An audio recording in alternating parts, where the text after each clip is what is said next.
Morning, मैं Varun Singh class 8 के chapter 12 friction का दूसरा लेक्चर लेने जा रहे हैं। तब तक आप वीडियो के अंत तक बने रहें। तो आज हम फ्रिक्शन में पढ़ेंगे कि फ्रिक्शन, अगर फ्रिक्शन नहीं होता तो क्या होता। If there were no friction, if there were no friction, अगर कोई फ्रिक्शन नहीं होता तो क्या होता। तो if an object started moving, अगर कोई ऑब्जेक्ट मूव करता तो मूव ही करता रह जाता, उसमें कोई रुकावट नहीं होता, वो रुक नहीं पाता। नेवर स्टॉप, अगर कोई ऑब्जेक्ट मूव करता तो वो क्या होता, इट वुड नेवर स्टॉप। तो मूव करता हुआ ऑब्जेक्ट कभी स्टॉप नहीं होता। If there were no friction, if there were no friction, अगर कोई फ्रिक्शन नहीं होता, it would never stop, it would never stop. अगर कोई फ्रिक्शन नहीं होता तो वो रुकता नहीं। And had there been no friction, अगर कोई फ्रिक्शन टायर ऑटोमोबाइल्स के टायर और सरफेस के बीच नहीं होता तो फिर गाड़ी में ना डायरेक्शन चेंज होता, गाड़ी बिना रुके चलते रहता। तो यहां पर एंड दे कुड नॉट, अगर गाड़ी और टायर के बीच, अगर if there been no friction, had there been no friction, had there been no friction between tires and automobiles, between tires of automobiles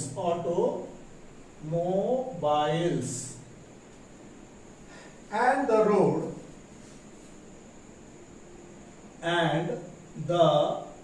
road, अगर ऑटोमोबाइल्स के टायर और road के बीच कोई फ्रिक्शन नहीं होता, then they could neither be started nor be stopped।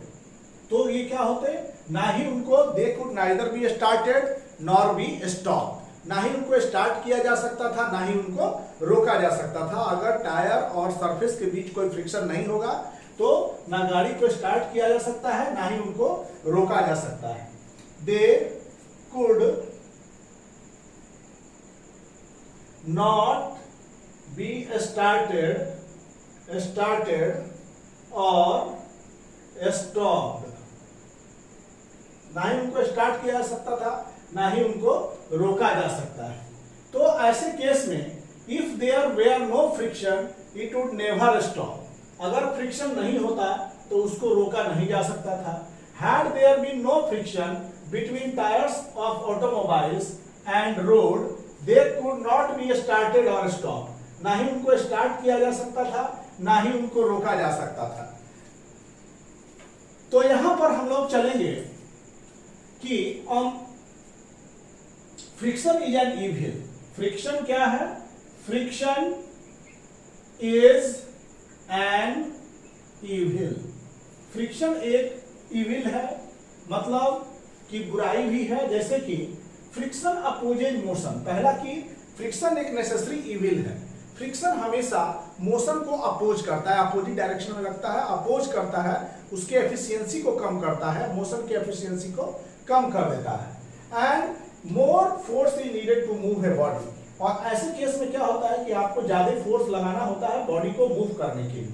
इसलिए friction क्या है? Is an evil. तो फ्रिक्शन क्या करता है? First, friction opposes motion, friction opposes motion. Friction क्या करता है? मोशन को अपोज करता है, फ्रिक्शन अपोजेज मोशन। और दूसरा चीज क्या है? Motion of the body, friction oppose करता है motion of the body. So it decreases efficiency,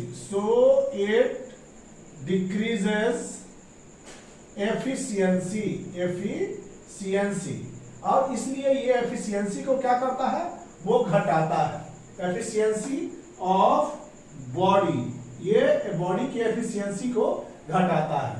दूसरा चीज कि जैसे कि देखिए फ्रिक्शन जिधर आप चल रहे हैं उसके अपोजिट डायरेक्शन में क्रिएट होता है, इसलिए फ्रिक्शन क्या करता है, अपोज करता है मोशन को और बॉडी के एफिशिएंसी को घटाता है। दूसरा चीज, friction produces wear and tear process. Friction produces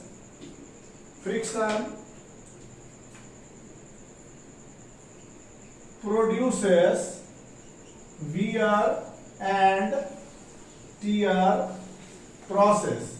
friction produce करता है wear and tear process. Friction wear और टियर प्रोसेस को भी क्या करता है, प्रोड्यूस करता है। मतलब फ्रिक्शन के कारण ही टायर्स वगैरह का ज्यादा नुकसान होता है, रिम्स का ज्यादा नुकसान होता है। It is due to friction. Friction ज्यादा से ज्यादा वियर एंड टियर प्रोसेस को प्रोड्यूस करता है। ज्यादा से ज्यादा टायर फटते हैं फ्रिक्शन के कारण। फ्रिक्शन के कारण आपके जूते का सोल फट जाता है। फ्रिक्शन के कारण ही so many wear and tear process जो होते हैं इंडस्ट्रीज में, कंपनीज में, ये फ्रिक्शन के वजह से ही होते हैं। फ्रिक्शन, तीसरा चीज, फ्रिक्शन प्रोड्यूसेस हीट। फ्रिक्शन क्या करता है, फ्रिक्शन प्रोड्यूसेस हीट। फ्रिक्शन जो है हीट प्रोड्यूस करता है। फ्रिक्शन हीट प्रोड्यूस करता है, ये चीज बहुत इंपॉर्टेंट है। फ्रिक्शन जैसे कि आप दोनों हाथ को रब कीजिएगा, रब करने के बाद क्या होता है, ये ऐसे ऐसे करने पर क्या होता है, हीट प्रोड्यूस होता है। तो फ्रिक्शन क्या करता है, हीट को प्रोड्यूस करता है। अब हम लोग फ्रिक्शन को कैसे बढ़ा सकते हैं, increasing friction.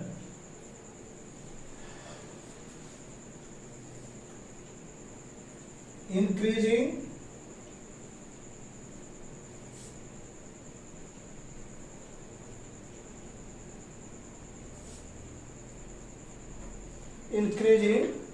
friction, increasing and decreasing friction,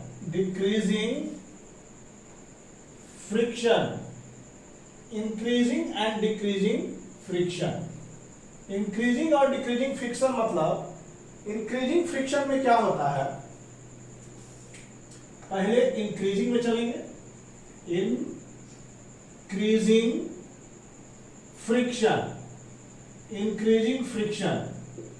increasing friction कैसे होता है, using brake pad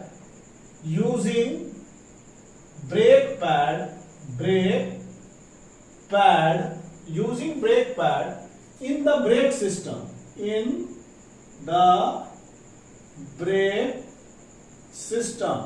using brake pad in the brake system of bicycle and automobile। देखिए बच्चों, यहां पर क्या है कि ब्रेक्स बाइसाइकिल्स और ऑटोमोबाइल्स में आपने देखा होगा कि उसमें ब्रेक्स लगे रहते हैं। तो ये ब्रेक क्या करता है, ये ब्रेक से हम लोग फ्रिक्शन को बढ़ा के साइकिल को, मोटरसाइकिल को, कार को, ट्रेन को, इसको, ये सब चीज को हम लोग रोकते हैं, इनको रोकते हैं। तो क्या कहते हैं कि व्हेन वी प्रेस ब्रेक, जब हम ब्रेक प्रेस करते हैं, व्हेन वी प्रेस ब्रेक, जब हम ब्रेक को प्रेस करते हैं, पैड डू नॉट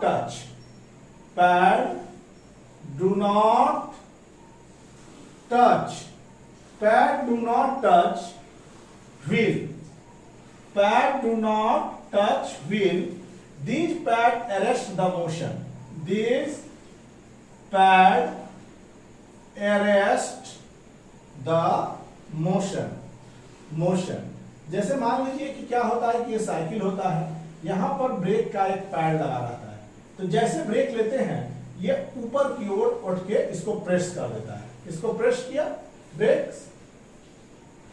बात करते हैं, ये रिम्स है और ये ब्रेक क्या होता है, इसको ऊपर पुश कर देता है, किनारे से लगा होता है, साइड में दो ठो। तो when we press brake, pad do not touch the wheel, pad जो है व्हील को नहीं टच करता है। These pad arrest the motion, ये मोशन को अरेस्ट कर देता है, arrest the motion of the rim, ये रिम को arrest the motion of rim due to friction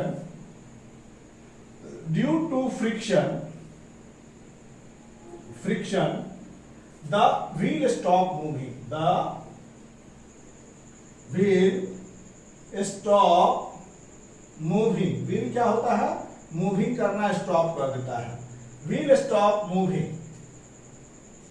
जैसे आप देखते होंगे कि कभी भी कबड्डी के गेम में कबड्डी वाला लोग क्या करता है कि जाता है और वहां से क्या करता है, मट्टी उठा के हाथ में ऐसे ऐसे, कबड्डी खेलते समय खिलाड़ी सब हाथ में मट्टी को लगाते हैं. तो हाथ में मट्टी लगाने का उनका उद्देश्य यही है कि उनके हाथ के बीच फ्रिक्शन हो, घर्षण ज्यादा हो और ग्रिप ग्रिप बनाने में मदद करे. किसी को पकड़े तो ज्यादा अच्छा से ग्रिप से पकड़े. तो कबड्डी के खिलाड़ी लोग हाथ में मिट्टी का इस्तेमाल मींस ग्रिप बनाने के लिए करते हैं ताकि फ्रिक्शन बढ़ जाए. तो यहाँ पर कबड्डी प्लेयर रब देयर हैंड विथ सॉइल. यहां पर देख सकते हैं कबड्डी प्लेयर रब द हैंड विथ सॉइल. रब the hand with soil. Kabaddi player जो है रब करता है हैंड को सॉइल से.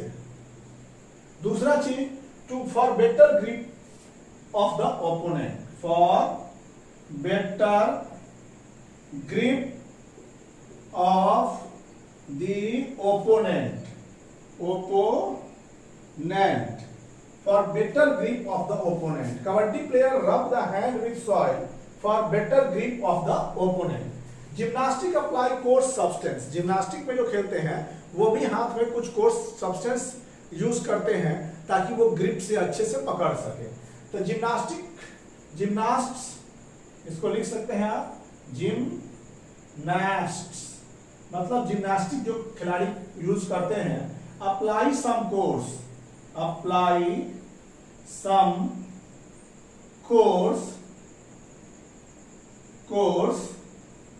substance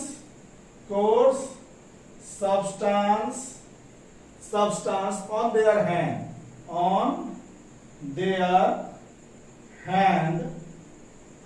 to increase the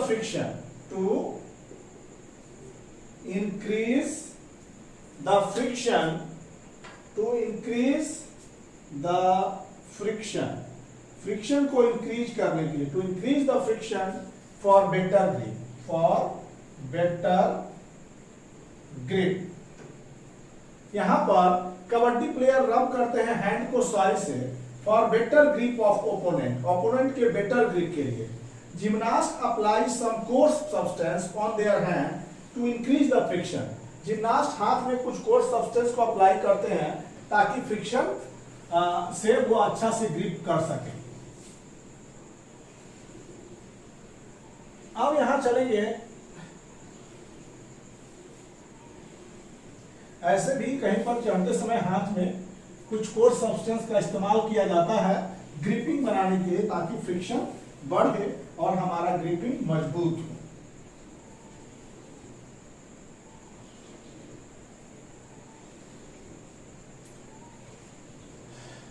कभी कभी फ्रिक्शन डिजायरेबल होता है तो कहीं कहीं फ्रिक्शन अनडिजायरेबल होता है. तो अनडिजायरेबल के केस में अगर देखेंगे कि फ्रिक्शन जो होता है, कभी कभी जब आप कैरम खेलते हैं तो कैरम खेलते समय पाउडर का इस्तेमाल करते हैं. तो क्या है, इससे क्या होता है कि स्लिपरी हो जाता है, कैरम की गोटी स्मूथली मूव करते हैं. तो वहां फ्रिक्शन रिड्यूस करना जरूरी होता है. Some situation friction is undesirable. In some situation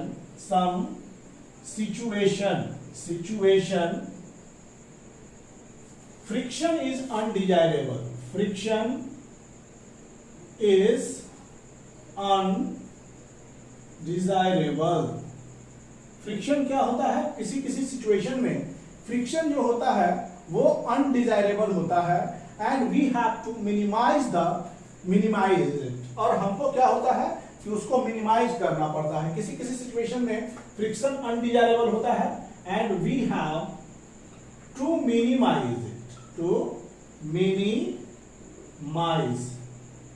minimise it, हम लोग को उसको कम करना पड़ता है. कैसे कम करेंगे ये, टू रिड्यूस फ्रिक्शन. कैरम की बात करें कि in carrom to reduce friction on carrom on carrom में हम लोग क्या यूज करते हैं, हम लोग पाउडर यूज करते हैं। तो पाउडर यूज करते हैं इसलिए कि जो उसमें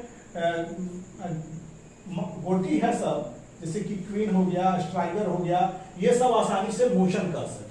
क्वीन स्ट्राइकर के स्मूथ मोशन के लिए हम लोग कैरम बोर्ड में पाउडर यूज करते हैं, और उसका ताकि उसके बीच जो है फ्रिक्शन कम हो। और दूसरा चीज कि when oil grease, when oil grease or graphite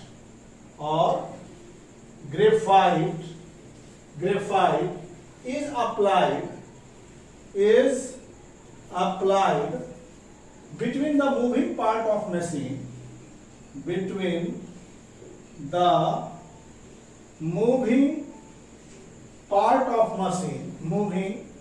part of machine a thin layer is formed। वहां पर क्या होता है कि जगह पर एकदम पतला लेयर जो है इन चीज का बन जाता है, पतला layer machine a thin layer is produced. इसके ऊपर जो चीज चलता है ये इस तरह से रिंग में, ये क्या होता है कि आसानी से मोशन होता है, फ्रिक्शन रिड्यूस करता है। Part of machine a thin layer is formed and their moving surfaces do not directly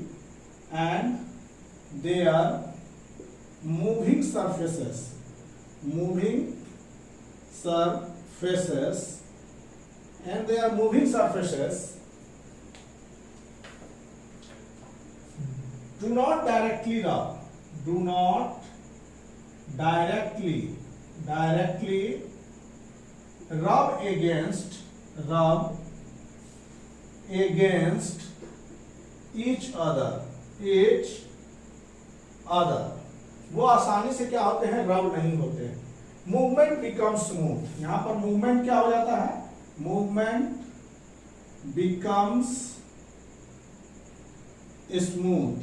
friction को कम करने का बहुत सारा तरीका है कि हम लोग क्या लगाते हैं, ऑयल लगाते हैं, ग्रीस लगाते हैं, ग्रेफाइट अप्लाई करते हैं। मूविंग पार्ट मशीन जहां जहां मोशन में रहता है वहां अप्लाई करते हैं, क्योंकि उनके बीच एक थिन लेयर बन जाता है और उनके एंड देयर मूविंग सरफेस जो होते हैं वो डायरेक्टली एक दूसरे के टच में नहीं आते हैं। एक फिल्म बन जाता है, एक थिन लेयर बन जाता है, उस लेयर से एक दूसरे से संपर्क में आते हैं, जो कि काफी स्मूथ होता है। तो ये जो होता है मूवमेंट, इसके कारण बहुत ही आसानी से हो जाता है। अब यहाँ पर देखेंगे, अब हम लोग देखेंगे व्हाट इज लुब्रिकेंट। लुब्रिकेंट क्या है, व्हाट इज लुब्रिकेंट? लुब्रिकेंट क्या होता है? लुब्रिकेंट होता है द substance which reduces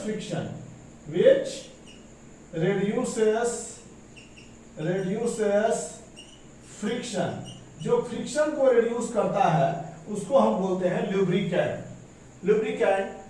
वैसे सब्सटेंस जो फ्रिक्शन को रिड्यूस करते हैं, कम करते हैं, वो लुब्रिकेंट है। जैसे लुब्रिकेंट क्या हो गया, ऑयल लुब्रिकेंट हो गया, ग्रीस लुब्रिकेंट हो गया, ग्रेफाइट लुब्रिकेंट हो गया।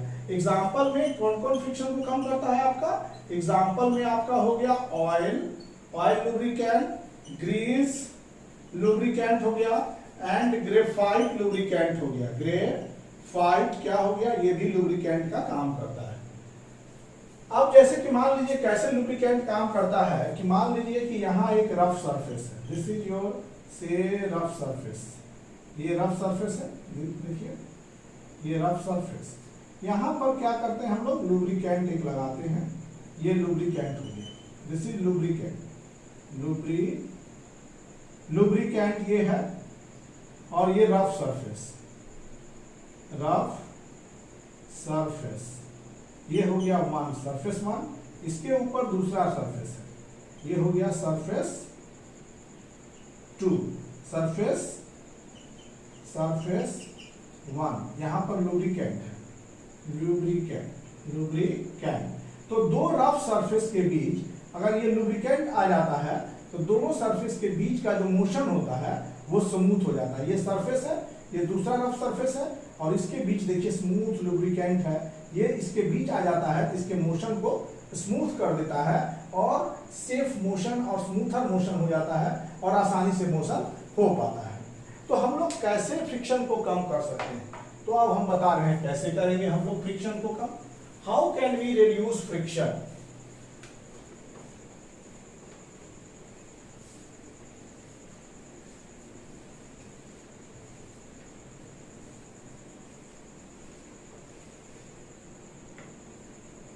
How can we reduce friction?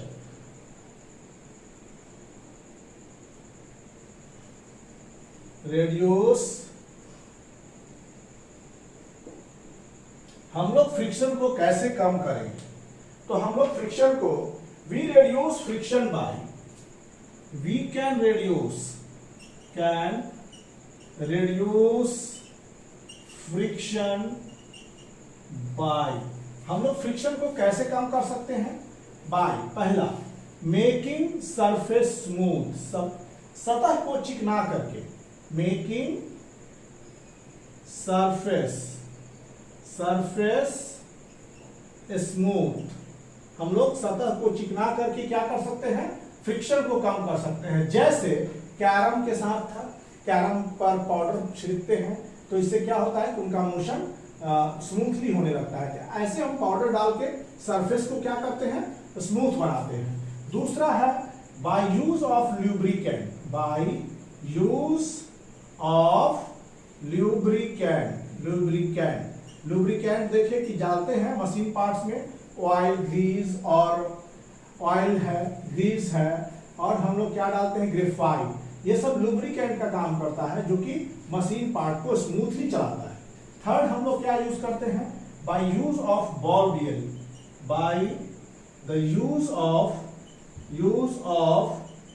Ball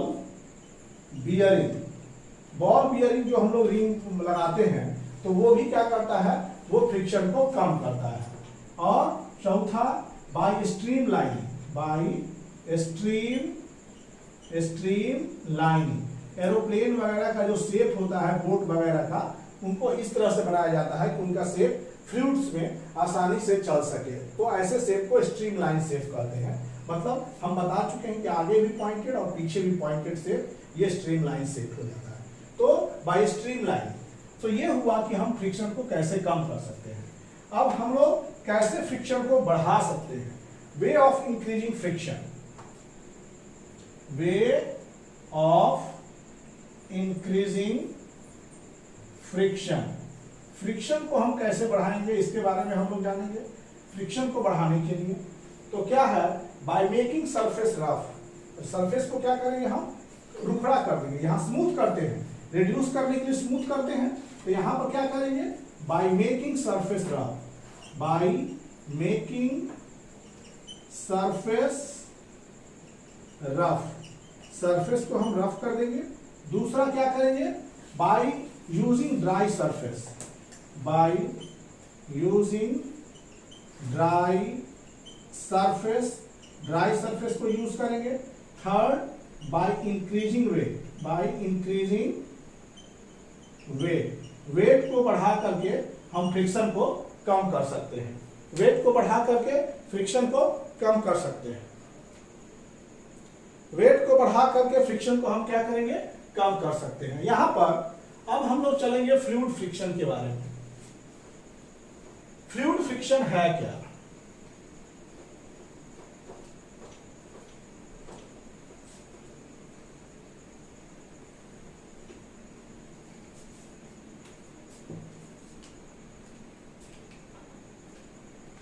fluid friction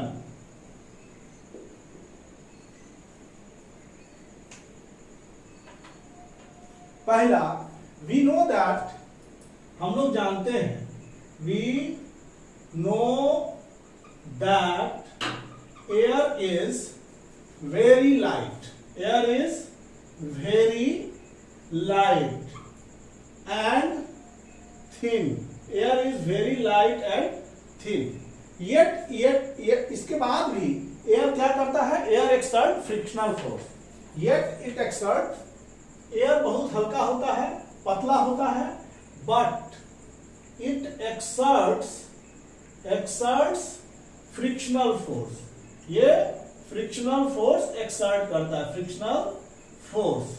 दूसरा होता है frictional force water and other liquid also, water की बात करें, water and other liquid also exerts frictional force, ये भी फ्रिक्शनल फोर्स एक्सर्ट करते हैं। देखिए कौन, हवा भी फ्रिक्शनल फोर्स एक्सर्ट करता है, वाटर और दूसरे तरल भी लिक्विड भी फ्रिक्शनल फोर्स एक्सर्ट करते हैं। तो साइंस में आप देखिएगा, in science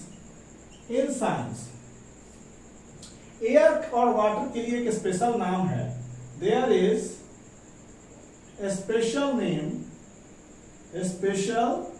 name for air and gases and liquid, special name for gases and liquid, gas और लिक्विड के लिए एक अलग नाम दिया गया है, which is fluid, इसको हम लोग फ्लूइड कहते हैं। गैस और लिक्विड के लिए एक स्पेशल नाम दिया गया है, जिसको क्या कहते हैं, फ्लूइड कहते हैं।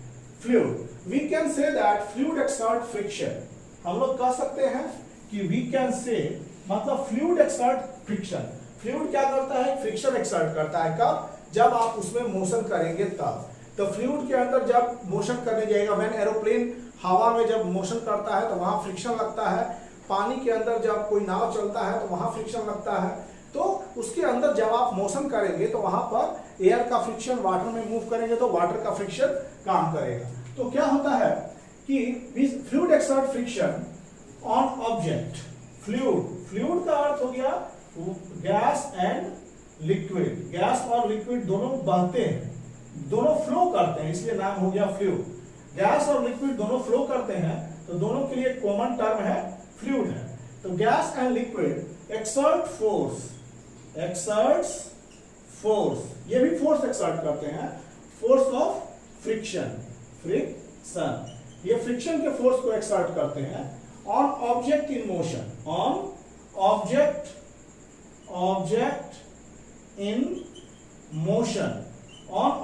इन मोशन थ्रू दम मीन्स उस ऑब्जेक्ट पर जो मोशन करता हो, through the friction force exerted by fluid, और जो friction force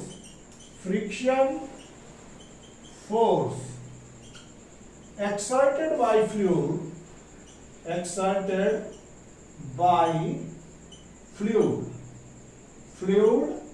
is called drag, इसको हम लोग कहते हैं ड्रैग फोर्स।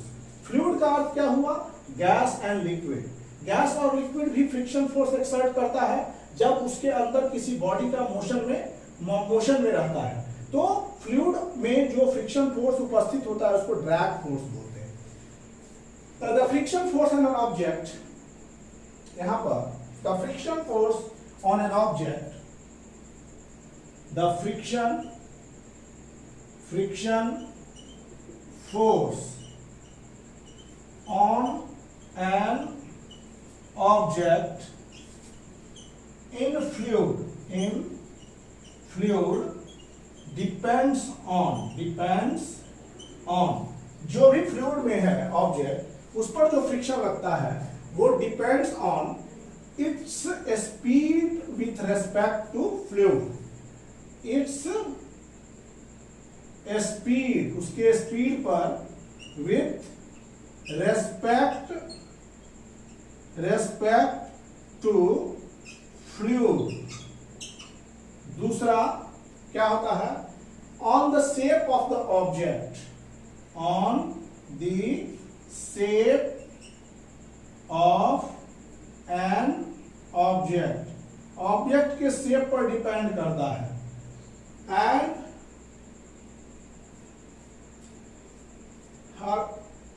इसमें क्या होता है कि फ्रिक्शन फोर्स क्या होता है, फ्लूइड में क्या पर डिपेंड करता है, कितना तेजी से कोई ऑब्जेक्ट उसके अंदर मूव कर रहा है, ऑब्जेक्ट का शेप कैसा है, इस बात पर फ्रिक्शन फोर्स डिपेंड करता है। और जब ऑब्जेक्ट किसी फ्लूइड के अंदर मूव करता है तो उसको फ्लूइड के फ्रिक्शन फोर्स को ओवरकम करके जाना पड़ता है। When any object moves inside the fluid, then they have to overcome the friction force of the fluid. तो फ्रिक्शन फोर्स फ्लूइड के ओवरकम करके आप जाते हैं। और ऐसा जब करते हैं तो वैसे करते समय हम लोगों का बहुत सारा एनर्जी वेस्ट हो जाता है। हम लोग फ्रिक्शन को ओवरकम करने के लिए एक्स्ट्रा एनर्जी लगता है, तो उस एनर्जी को जो है ऐसे केसेस में हम लोग क्या करते हैं, बहुत सारे एनर्जी को लॉस करते हैं while going through fluid.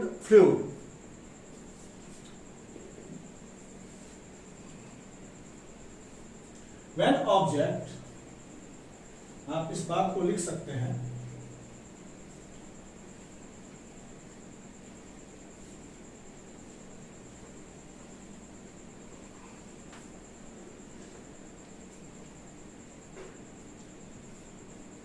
यहां पर when object move through fluid, when object moves through the fluid, जब ऑब्जेक्ट फ्लूइड के थ्रू मूव करता है, they have to overcome friction, they have to overcome friction। तो मान लीजिए कि ये कोई भी नाव जो है वो पानी में चल रही होती है, तो क्या होता है, वहां पर एक फ्रिक्शन फोर्स आपको इधर से अगर मोशन है तो ड्रैग, यहाँ पर जो फोर्स लगेगा वाटर का, इसको ड्रैग फोर्स बोलेंगे, ड्रैग फोर्स। लिक्विड और एयर में जो फ्रिक्शन फोर्स होगा उसको ड्रैग फोर्स बोलेंगे। अगर मान लीजिए कि कोई एरोप्लेन उस स्पेस में उड़ रहा है, तो एरोप्लेन का मोशन इधर है, मोशन, तो इसका ड्रैग फोर्स किधर है, इधर हो जाएगा ड्रैग फोर्स, ये ड्रैग फोर्स हो जाता है प्लेन का, ऐसे। तो मोशन के अपोजिट डायरेक्शन में फोर्स लगता है फ्रिक्शन का, वही फोर्स अगर फ्लूइड में होता है, वाटर में और एयर में होता है, तो उसको ड्रैग फोर्स बोलते हैं। तो ऑब्जेक्ट मूव्स थ्रू फ्लूइड, और कैसे मूव करता है, फ्रिक्शन को ओवरकम करके। In this process they lose energy, so in this process they lose energy, वो एनर्जी को क्या करते हैं, बहुत सारा लूज करते हैं एनर्जी को। तो एनर्जी को लूज से बचने के लिए हम लोग क्या करेंगे, उनको शेप कुछ ऐसा बना देंगे तो उन्हें फ्रिक्शन उनसे बच सकेगा। मतलब कोई भी ऑब्जेक्ट ऐसे गुजारेंगे तो हम लोग क्या करते हैं, so object is given special shape to reduce the friction, to reduce the friction, object is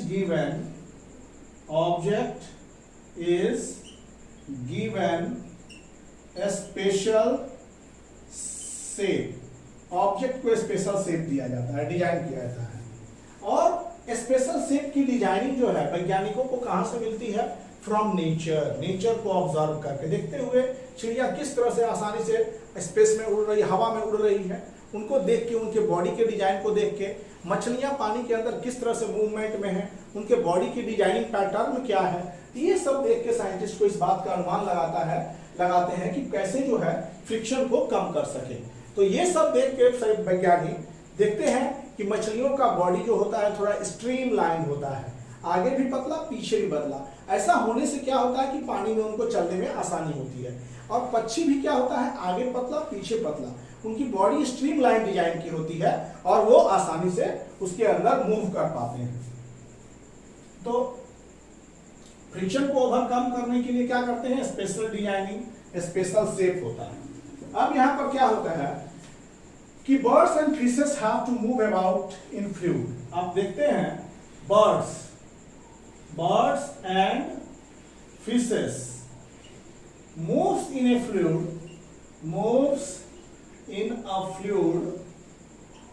all the time, प्रत्येक टाइम में ये मूव करते हैं इन द फ्लूइड। और क्या करते हैं, their body must be evolved, so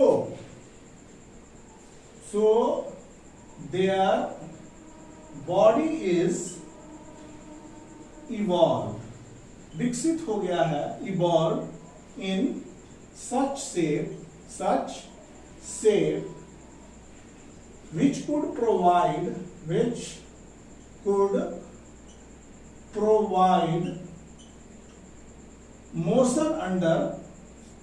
motion easily in fluid, so that उनके बॉडी के अंदर जो मोशन होता है वो आसानी से हो जाए, easily in fluid, less energy in overcoming, so that less energy is required for overcoming friction को ओवरकम करने के लिए कम से कम एनर्जी की जरूरत पड़े।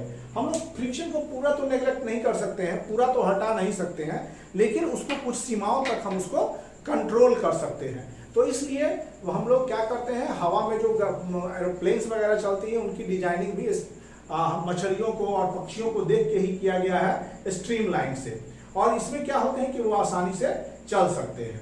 अब क्या होता है इस डिजाइनिंग में, तो इससे फ्रिक्शन क्या होगा कि आसानी से ओवरकम हो जाएगा, इस शेप में फ्रिक्शन कम लगेगा। तो ये सब देखते हुए हमारे आधुनिक एरोप्लेन्स, शिप, ये सब का निर्माण किया गया है। तो स्टूडेंट्स, आज का जो चैप्टर है, चैप्टर नंबर 12 फ्रिक्शन का दूसरा लेक्चर यहीं समाप्त हो रहा है, और इस लेक्चर के समाप्त होते ही ये चैप्टर 12 फ्रिक्शन का एंड हो गया। अब अगले चैप्टर में फिर मिलेंगे, तब तक के लिए thank you for watching the videos. Please like, share and subscribe the channel. Thank you.